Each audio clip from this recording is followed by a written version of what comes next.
जय श्री राधा कृष्ण भगवान जी की।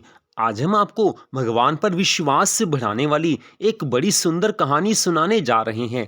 ये कहानी सुनकर आपके मन में भगवान के लिए प्रेम और ज्यादा बढ़ जाएगा, भगवान पर विश्वास और ज्यादा बढ़ जाएगा। तो कहानी इस तरह से है। एक व्यक्ति था, वो भगवान को ज्यादा तो नहीं मानता था। हाँ, कभी कभी भगवान के मंदिर में जाना ये उसका नियम था। कारोबार उसका अच्छा चल रहा था। उसकी काफी अच्छी, काफी बड़ी कपड़े की दुकान थी। कारोबार अच्छा था। समय आया, उसकी शादी हो गई। शादी हुई और उसके बाद समय आया, उसके दो बच्चे भी हो गए। अब तक उसका भगवान के लिए थोड़ा बहुत प्यार तो बना रहा, लेकिन इसके बाद समय ऐसा बदला कि उसका काम काफी ज्यादा बढ़ गया।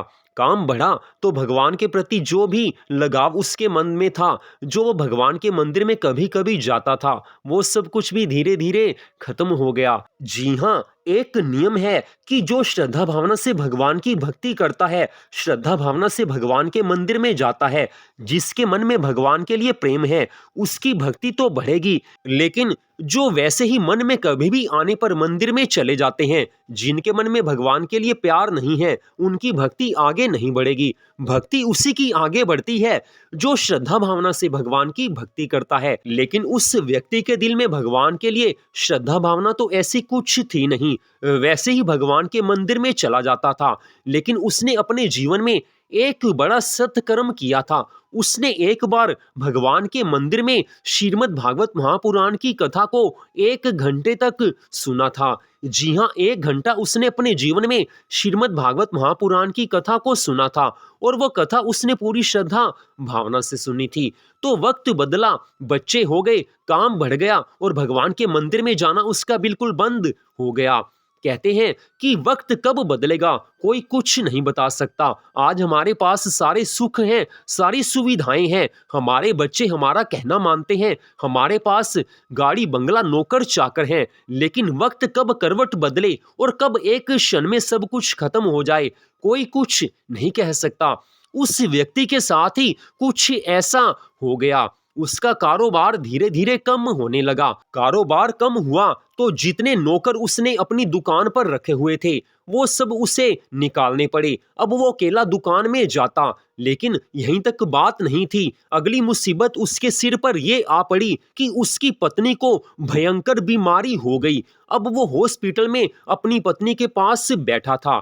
हॉस्पिटल में डॉक्टरों ने उसको बोला कि इसका ऑपरेशन करना पड़ेगा। अगर तुम्हारी पत्नी का ऑपरेशन कर दिया तो फिर तो ये बच सकती है, अगर ऑपरेशन नहीं हुआ तो इसके बचने की उम्मीद बिल्कुल भी नहीं के बराबर है। अब उस व्यक्ति ने डॉक्टर से पूछा कि ऑपरेशन में कितना खर्च आएगा। तो डॉक्टर ने बोला कि इसके ऑपरेशन में कम से कम 5 लाख का खर्च आने वाला है।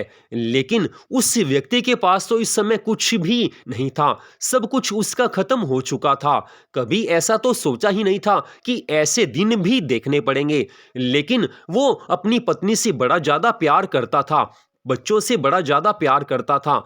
शाम का समय था। वो व्यक्ति हॉस्पिटल में अपनी पत्नी के पास बैठा था और उसके बच्चे उसकी मां के पास, अर्थात वो अपनी दादी के पास घर में बैठे हुए थे।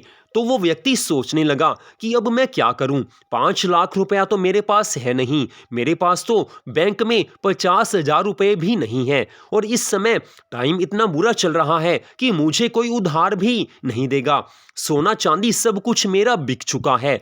अब मुझे पैसे कौन देगा। अब अपनी पत्नी को अपनी आंखों के सामने मरता हुआ भी मैं नहीं देख सकता। अचानक डॉक्टर फिर से उसके पास आया और कहने लगा कि कल अगर तुम्हारी पत्नी का ऑपरेशन हो गया फिर तो अच्छी बात है, उसके बाद तुम्हारी पत्नी के ऑपरेशन का भी कोई फायदा नहीं होगा। अब वो व्यक्ति बड़ा ज्यादा परेशान हो गया। रात हो चुकी थी। आधी रात में वो सोचने लगा कि अब मैं क्या करूं, कहां जाऊं। तो उसे झट से मंदिर में सुनी हुई श्रीमद् भागवत महापुराण की उस कथा की याद आ गई। उस कथा में उसने ब्राह्मण के मुख से सुना था कि भगवान सबकी इच्छाओं को पूरा करते हैं, अगर कोई श्रद्धा भावना से भगवान की भक्ति करता है, भगवान से कुछ मांगता है, तो भगवान उसकी मनोकामना को पूरा करते हैं।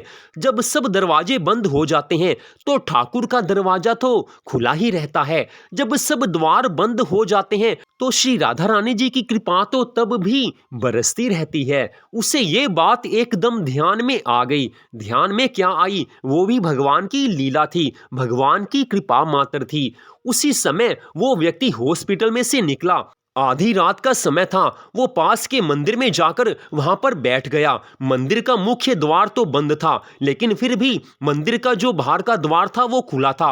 वो मंदिर में भगवान के मुख्य द्वार के बाहर जाकर बैठ गया और रो रो कर श्री राधा कृष्ण भगवान जी से प्रार्थना करने लगा है। ठीक इसी समय दूसरी ओर एक अमीर करोड़पति व्यक्ति अपने घर में चिंता में बैठा हुआ था। उसे ये लग रहा था कि ना जाने मैंने कौन कौन से पाप कर्म किए हैं कि इस समय मेरी संतान भी मुझसे प्रेम नहीं करती। जिस परिवार के लिए मैंने अपना जीवन दांव पर लगा दिया, जिस परिवार के लिए मैंने अपनी जिंदगी, अपनी जवानी दांव पर लगा दी, इतना पैसा कमाया, इतना पैसा कमाया, उनमें से कोई भी आज मेरी इज्जत नहीं करता। वो बड़ा परेशान था। सोचा तो एक ही बात याद आई कि मैंने कभी भगवान की भक्ति नहीं की, इसलिए मुझे शांति नहीं मिल रही। मैंने कभी भी भगवान की कथा नहीं सुनी, इस कारण मुझे शांति नहीं मिल रही। मैंने कभी भगवान से प्रेम नहीं किया, संसार से प्रेम किया, परिवार से प्रेम किया, आज परिवार मेरे साथ नहीं है। ये बातें उसके दिमाग में चलने लगी हैं। आधी रात में उसको शांति की आवश्यकता थी, लेकिन शांति कैसे मिलेगी? शांति तो भगवान के नाम में है। अगर भगवान की भक्ति की होती तो शांति अपने आप मिल जाती। तो आधी रात में वो सेठ व्यक्ति भी भगवान के मंदिर में चला गया है और देखिए उसी मंदिर में पहुंच गया जहां पर वो व्यक्ति बैठा था, जिसकी पत्नी के ऑपरेशन के लिए डॉक्टरों ने बोला हुआ था। वो व्यक्ति आधी रात में वहां पर पहुंचा तो भगवान से मन ही मन प्रार्थना करने लगा, भगवान से हाथ जोड़कर प्रार्थना करने लगा है कि हे भगवान मुझे शांति दो। उसने देखा कि एक व्यक्ति वहां पर बैठा रो रहा है। उससे पूछा तो उसने बताया कि मेरी पत्नी का कल ऑपरेशन डॉक्टरों ने बोला है, लेकिन मेरे पास पैसे नहीं है और अपनी पत्नी को मैं अपनी आंखों के सामने मरता हुआ नहीं देख सकता। 5 लाख की आवश्यकता है, लेकिन मेरे पास 50,000 रुपए भी शायद नहीं होंगे। तो उस सेठ आदमी ने क्या किया, उसने कहा कि तू चिंता मत कर, मैं तुझे अभी 5 लाख देता हूं। 10 मिनट में वो सेठ अपने घर गया और वापस आ गया। उस व्यक्ति के हाथ में 6 लाख रुपए रख दिए और बोला कि 5 लाख तो तुम्हारी पत्नी के ऑपरेशन के हैं, बाकी के 1 लाख भी रख लो, बाकी और भी काम आएंगे। और साथ में अपना विजिटिंग कार्ड उस व्यक्ति को दे दिया और कहा कि और ज्यादा पैसे की आवश्यकता हो और ज्यादा पैसे की जरूरत हो तो ये मेरा नंबर इस विजिटिंग कार्ड पर रखा है, इस नंबर पर तुम मुझे फोन कर लेना, जितने पैसे की आवश्यकता हो मैं तुझे दे दूंगा। तो उस व्यक्ति ने क्या किया, 6 लाख रुपए तो उसने रख लिए क्योंकि उसकी मजबूरी थी, पत्नी को बचाना जरूरी था। लेकिन विजिटिंग कार्ड उसने उस सेठ आदमी को वापस कर दिया और क्या कहा, इसे आप ध्यान से सुनिए। उसने कहा कि आप सेठ आदमी हैं, 6 लाख रुपए के लिए मैं आपका दिल से धन्यवाद करता हूं। मेरे पास वो शब्द नहीं है कि मैं आपका धन्यवाद कर सकूं, फिर भी आपका दिल से धन्यवाद। बाकी रही आपके विजिटिंग कार्ड और आपके मोबाइल नंबर की बात, तो उसकी मुझे जरूरत नहीं है, क्योंकि जब तीनों लोकों के स्वामी भगवान श्री राधा कृष्ण जी की मुझ पर नजर है, उनका आशीर्वाद सदा मेरे सर पर है और उन्होंने ही आधी रात में मेरे लिए 6 लाख रुपए का इंतजाम कर दिया, तो मुझे और किसी की सहारे की जरूरत नहीं है। अगर मुझे और पैसों की आवश्यकता होगी तो मुझे पूरा विश्वास है कि भगवान फिर से किसी को यहाँ पर भेज देंगे, क्योंकि जिस तरह से आज भगवान ने मेरी रक्षा की है, मेरी विपत्ति को दूर किया है, ठीक ऐसे ही भगवान आगे भी मेरी विपत्ति को दूर करेंगे। ऐसा कहकर वो व्यक्ति बार बार सेठ जी का धन्यवाद करने लगा।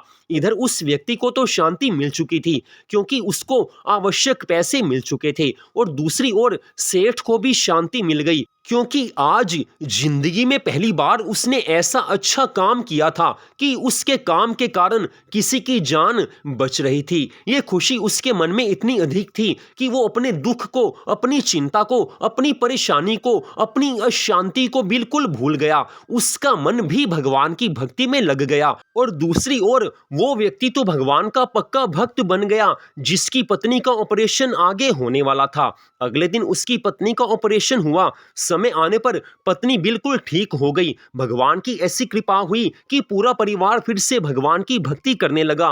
व्यापार बढ़ता गया और पूरा परिवार भगवान की भक्ति करने लगा। सब खुश हो गए। तो यही तो बात है कि जो भगवान की भक्ति करता है, जो भगवान की कथाओं को सुनता है, ना जाने भगवान की कौन सी कथा को सुनकर कब भगवान की याद आ जाए, कब भगवान की कृपा की प्राप्ति हो जाए। उस व्यक्ति ने जीवन में केवल एक बार श्रीमद् भागवत महापुराण की कथा केवल 1 घंटा सुनी थी, उसी के कारण उसका जीवन बदल गया। तो इसलिए कहा जाता है कि भगवान की कथाओं को अवश्य सुनना चाहिए, भगवान की भक्ति अवश्य करनी चाहिए। भगवान चाहें तो एक पल में हमारी बिगड़ी हुई तकदीर को बदल सकते हैं और भगवान तकदीर को बदलते ही हैं। जो सच्चे दिल से भगवान की भक्ति करता है, भगवान उसकी पूरी सहायता करते हैं, उसकी पूरी रक्षा करते हैं। भगवान भाग्य को भी एक क्षण में बदल देते हैं। तो ये कहानी आपको अच्छी तो जरूर लगेगी, लेकिन सबसे बढ़कर ये बात है कि भगवान के प्रति हमारा विश्वास इस कहानी को सुनकर बढ़ना चाहिए और हमारी भगवान के प्रति भक्ति भी बढ़नी चाहिए। तो कोशिश यही रहेगी कि ऐसी भगवान के प्रति विश्वास को बढ़ाने वाली कहानियां हम आपको सुनाते रहें। तो आप सबका दिल से धन्यवाद। जय श्री राधा रानी सरकार की, जय श्री कृष्ण भगवान की, जय जय श्री राधे, जय जय श्री राधे, जय जय श्री राधे श्याम।